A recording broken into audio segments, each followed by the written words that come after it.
हम लोग रेडी हो गए हैं निकलने के लिए। किस लिए जा रहे हैं ये तो हमने बताया ही नहीं। वो तो घर जाके पता चलेगा। हाँ। इस बार कोई हैप्पी जर्नी नहीं है। हाँ, हैप्पी नोट में हम लोग नहीं जा रहे हैं, अचानक से हमें जाना पड़ रहा है गाइस। आप लोगों को कुछ भी बताया भी नहीं मैंने, तो घर जाके ही बताऊंगी कि क्या हुआ क्या नहीं। तो अभी देखिए बहुत सारे बैग्स हमने ले लिए हैं।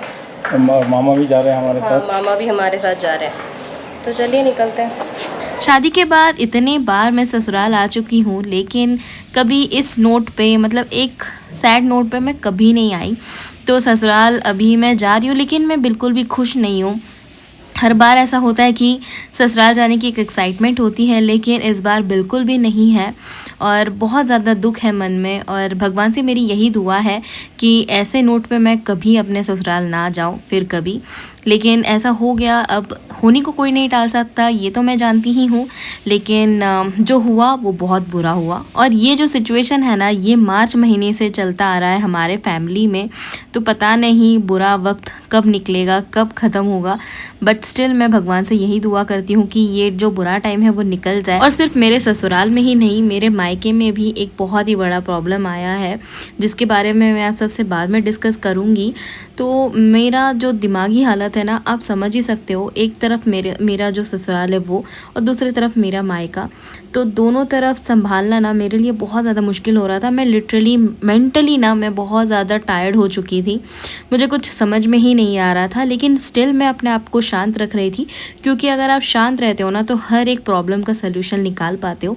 इसलिए मैं खुद को समझा कर खुद को शांत रख रही थी, क्योंकि अगर मैं डर गई तो हो गया, बस ख़त्म। मैं अगर डर जाती हूँ ना तो मैं खुद भी शांत नहीं रहती और दूसरों को भी शांत रहने नहीं देती। इसलिए मैं खुद को शांत रखने की बहुत ज़्यादा कोशिश कर रही। लेकिन एक तसल्ली ये है कि हमारे साथ मामा है, तो मामा ना हमारा ध्यान बटा रहे हैं, वरना हम दोनों तो सिर्फ इन्हीं चीज़ों के बारे में बात करते। और हमारा नसीब इतना ख़राब है कि हमें नेक्स्ट डे शाम को 4 बजे पहुँचना था, लेकिन हम पहुँचे रात के 3 बजे। तो बहुत ही ख़राब सिचुएशन था। बट इस सिचुएशन में भी हम लोग शांत थे, क्योंकि हमारे पास कोई ऑप्शन नहीं था, तो हमें शांति रहना पड़ता था। और बहुत ज़्यादा इरिटेट हो गई थी मैं, क्योंकि इतना टाइम हम लोगों ने कभी ट्रेन में नहीं बिताया। बट स्टिल हम लोग जैसे तैसे पहुंच ही गए घर। एंड नेक्स्ट डे मेरे हस्बैंड और मामा गए थे नदी के यहाँ, क्योंकि यहाँ पे बहुत ज़्यादा बारिश हो रही थी। तो पानी का उफलाव देखने के लिए वो लोग गए थे कि कितना ज़्यादा पानी बढ़ा है और फोर्स कितना ज़्यादा है, यही वो लोग देखने गए थे। एंड सच में इस बार जो उफलाव बढ़ा है ना, ये तो मैंने शादी के बाद कभी ऐसा देखा ही नहीं। तो इस बार बहुत ज़्यादा बारिश हुई, तो बहुत ज़्यादा पानी बढ़ चुका था। और अभी ना इतना ज़्यादा फोर्स है, करंट है, कि लोग फ़िशिंग नहीं कर पा रहे थे। लेकिन फिर भी थोड़ा बहुत तो लोग कर ही रहे थे, क्योंकि पेट भी तो चलाना है।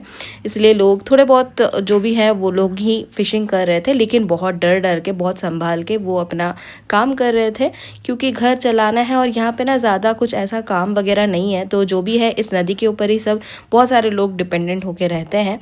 तो इसीलिए यहाँ पे फ़िशिंग थोड़ा बहुत लोग कर रहे थे। और यहाँ पे देखिए बच्चे कैसे खेल रहे हैं, बहुत सारे लोग यहाँ पे नहाते भी हैं।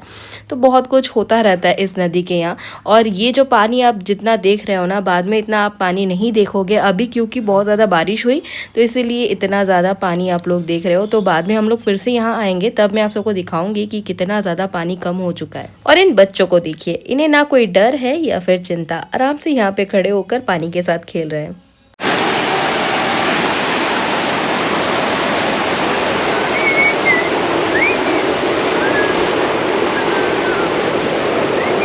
অত দূর অব্দি যেতে পারবে।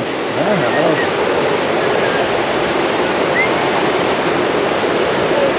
অনেকেই হচ্ছে ওই যে ফর্সা, ওই যে হ্যাঁ, বাবা কি দারুণ। এর আগেরবার এসে আমার পুরো শুকনো ছিল।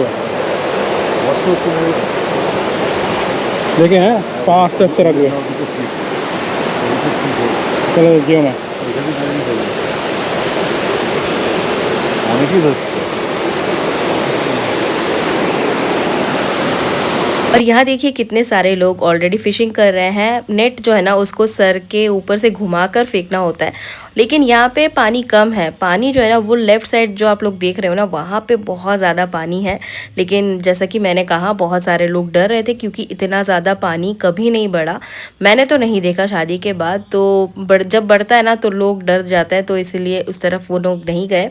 जितना होता है यहीं पे वो लोग पकड़ रहे थे, लेकिन यहाँ ज़्यादा मिलेगा नहीं, यहाँ पानी कम है तो यहाँ पे ज़्यादा फ़िश मिलना मुश्किल ही है। लेकिन फिर भी लोग कोशिश कर रहे थे। क्या वेदर है, सुबह से बारिश बारिश बारिश बारिश, बाप रे बाप।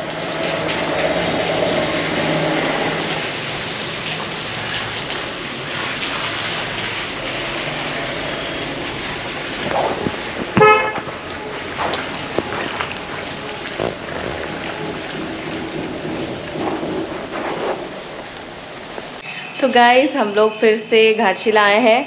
हम लोग घाटशिला आकर हो गया करीब 1 हफ्ते तो हो गया, मैंने कोई व्लॉग नहीं बनाया। क्यों आए हैं वो मैं आप सबको बता देती हूँ। अचानक से मम्मी गिर गई और उनका हाथ टूट गया, राइट हैंड। तो ऑपरेशन वगैरह सब कुछ हो गया है। ये बोन टूट गया था अंदर से, की बोल अटके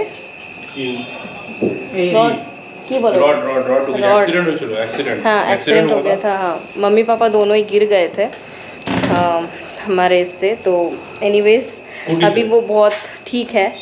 और ये रही मम्मी अभी उन्होंने खोल दिया है, पहनी हुई थी तो अभी भूख लगी है तो खा रही हैं। अब हम लोग ये इंडस वैली का मैंने कुछ मंगवाया है तो वो हम लोग अनबॉक्स करेंगे अभी। चलिए सर अनबॉक्स कीजिए। बैंगलोर में अक्सर आपने देखा होगा कि मैं कास्ट आयरन की चीज़ें ज़्यादा यूज़ करती हूँ। यहाँ पे नहीं था तो मेरे हस्बैंड ने सोचा चलो मंगवा लेते हैं, तो बहुत सारी चीज़ें उन्होंने आज मंगवाए हैं, तो चलिए देख लेते हैं। तो सबसे पहले ये क्या निकला है पता नहीं, निकालो। आपके पेन, चलो आपके पेन आ गया। शादी के बाद ना मैंने मम्मी को पहली बार अप्पे खिलाया था और उन्होंने पहली बार वो टेस्ट किया था, तो इसलिए तब से वो फ़ैन बन चुकी है, इसलिए उनके लिए ये अप्पे पैन खरीदा गया है। भालो ही है এটা। अच्छा है, देखिए बहुत अच्छा है, बहुत भारी भी है। देखो भारी देखो। नेक्स्ट इसमें क्या निकला है? अच्छा अभी भी कट ही कर रहा है। सब दे दीजिए। अब आप में से बहुत सारे लोगों के मन में ये सवाल आ रहा होगा कि कास्ट आयरन को कैसे मेंटेन करना है। तो कास्ट आयरन को मेंटेन करना बहुत ही ज़्यादा आसान है। मैं रेगुलर बेसिस में कास्ट आयरन यूज़ करती हूँ, तो मुझे पता है कि उसे कैसे यूज़ करना है, कैसे मेंटेन करना है। सिंपल कुछ नहीं, आप जब भी उसे यूज़ करोगे ना, वॉश करके थोड़ा सा तेल अप्लाई करके आपको रखना होता है, वरना ना जंग जो रस्ट होता है ना वो पकड़ लेता है। तो इसीलिए आपको जब भी यूज़ करें ना, आप थोड़ा सा तेल अप्लाई करके रख दीजिएगा, बस हो जाएगा काम। और इस कढ़ाई का ना जो चौड़ाई है बहुत ज़्यादा है, तो अच्छा है मम्मी के लिए, वो अच्छे से कुक कर पाएंगे। लेकिन अभी फ़िलहाल तो वो कुक नहीं कर पाएंगी क्योंकि उनका हाथ टूटा हुआ है ना। लेकिन जब वो ठीक हो जाएंगी तो आई एम श्योर वो अच्छे से इसे यूज़ कर पाएंगी।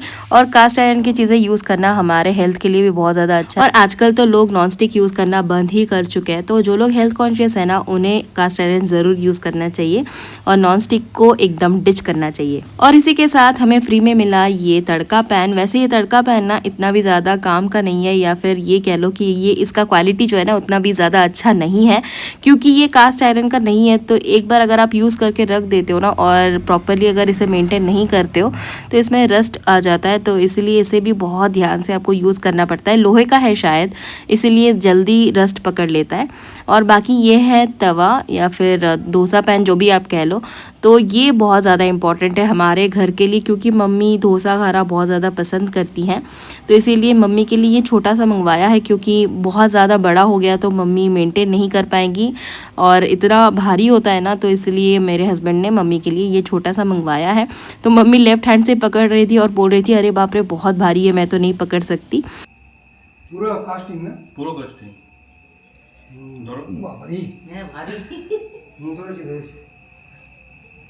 এটা গরম হতেই তো না না একবার গরম হয়ে গেলে পুরোটা গরম হয়ে যায়। তার জন্য এইগুলো সব যখন ধরবে না কিছু কাপড় টাপড় দিয়ে ধরবে। পুরোটাই গরম হয়ে যায়। কাঠের হ্যান্ডেল দেওয়া হচ্ছে, ছিল কাঠের হ্যান্ডেলগুলো, ওইগুলো জায়গা নেবে বলে ওই এটা নিলাম। কাঠের হ্যান্ডেল গুলো ছিল এত বড় হয়ে যাবে।